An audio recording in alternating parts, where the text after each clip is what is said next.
Hey everybody, welcome to the channel. So what we're going to be doing today is we're actually going to be doing a lot, not just today, but this is going to be a series of videos. But we're going to be changing out the S&B old air intake for a paper filter. Now I don't know if there's any difference as far as performance with the non-old paper filter versus the old filter, but we're going to be replacing that. Just got a couple items or a couple of tools. Shouldn't take very many tools, should be just a screwdriver, and I think this is a 5/16 socket. Should be all we need to replace this. Now what I'm going to be doing is I bought this to kind of test the difference between old and non-old filters. I hear a lot of people say you shouldn't run an old filter in your vehicle because some of them oils can get back and get on your mass airflow sensor and stuff like that. And if you over oil that filter, I would imagine that is entirely possible.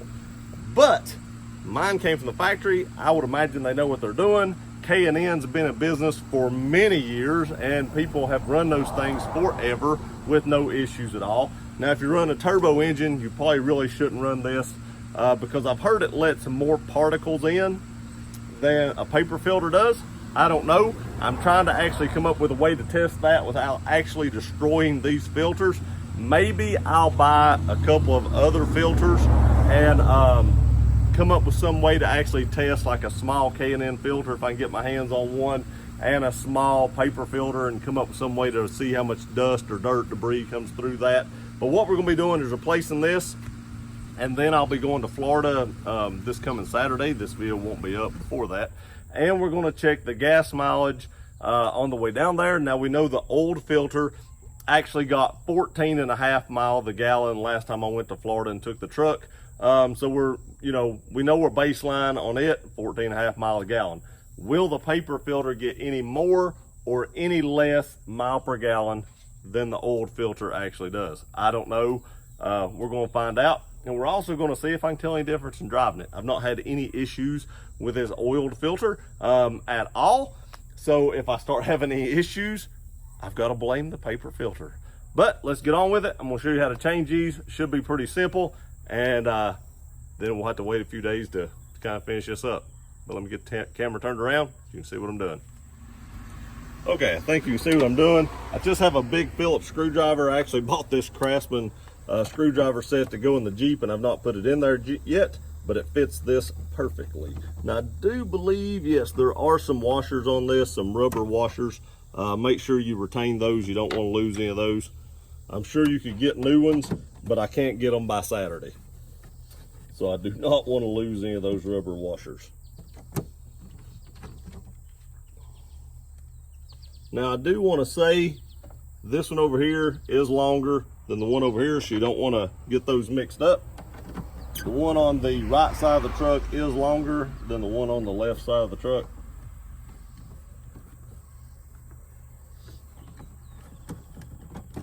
And it appears to be that way on both of them.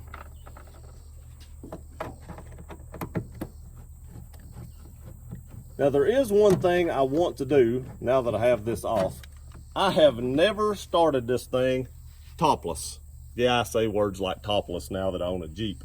But I've never started this thing topless and see how much noise it makes. I know with this little cover out right here, it makes a lot more noise.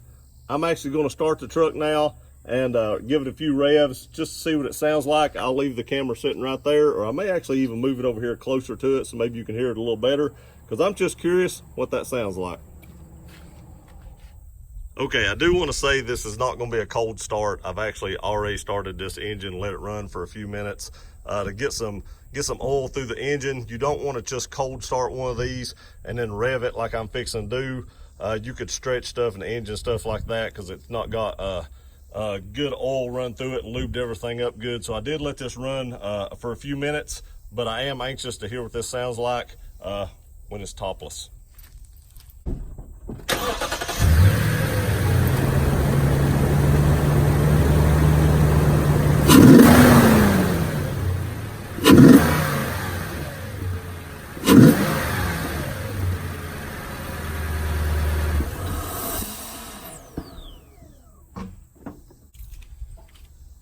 Okay, that sounded pretty mean to me from inside the truck, but I won't know until I watch the video. So let's set the camera back up, take this one off, and switch it with the other one. Okay, now really the only thing you're gonna have to do is just unscrew this cable right here. Mine was actually, I don't know if it was a little loose, it just didn't feel extremely tight. Maybe I should have checked that thing, but everything looks clean underneath it. Hopefully I can just wiggle this out. I don't know if I can. Hopefully I can just pull it out like this. There we go. The one thing I do want to say is S&B does make these large enough. These little brackets here, the clamps, they do make them large enough. A lot of times whenever you buy like an aftermarket one, these things are not large enough and I have to buy new ones. So what I'm going to do next is kind of wipe out the inside of this. There is some dust on it, so I'm going to wipe that out before I install the new one. So let me cut off the camera. Let me show you this real quick. Let me zoom back out. You can see it is pretty dirty. It does have some stuff in it, and that's probably from where the plug's out in the winter time, if I was guessing.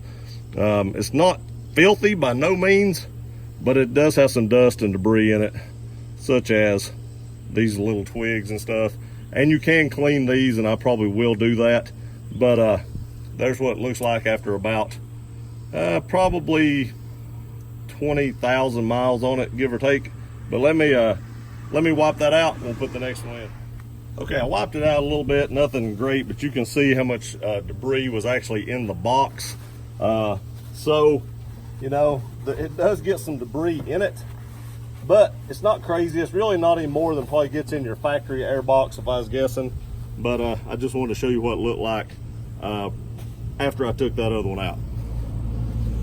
Okay, here is the new filter that I'm putting in. You can see how huge this thing is. This is why you actually buy an S&B and not a TRD, because you get so much more airflow into your engine than you do the TRD filters. These things are just massive, and that's why they sound so much better as well, and that's why I went with S&B. So let's get this thing installed, and then I'm going to actually do the same thing I did with the other one. I'm going to rev it up, see what it sounds like, just because I'm curious. If I can get this down in this hole here. This one, I don't think it's any bigger. I don't know. There we go. It wasn't any bigger.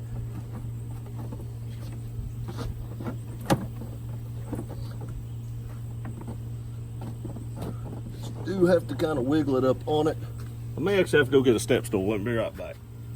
Okay, when my truck's lifted, I actually needed to get a step stool so I could get up in here and get a little bit more leverage on this. There we go. I believe it's actually on now. Let me take it back. There we go. I guess I had it on and just couldn't see. That's how high my truck is. I couldn't see, you know, what I was doing and where I was at. So let's just tighten this clamp down and we should be good to go. Make sure it's underneath good. Feels like it's blunting up good underneath. Everything's looking good. We just got to get her cinched on down. Now you are just screwing this onto plastic, so you don't want to over tighten it. And that might be about right. I may take a screwdriver just to double check it, because I can kind of tell how much torque I'm putting on the screwdriver, and you can't tell with this. So hang on just a second. I'll put this screwdriver in here. Kind of see how tight we got it.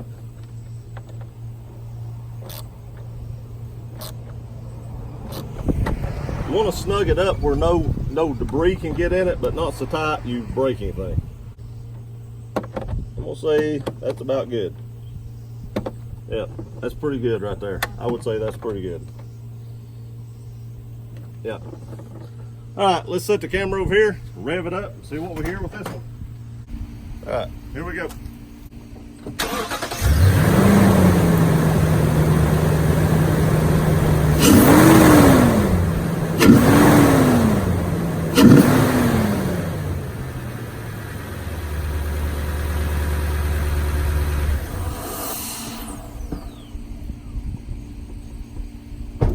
I don't know, but from inside the cab, the actual old filter actually sounded louder, but I don't know till I watch the video. But we're gonna put the cover back on it. I'll go ahead and show you that. And then we're gonna drive it to Florida, see what kind of gas mileage we get. Okay, all we gotta do is put this back on, set the cover over it. Remember, it has longer screws in here.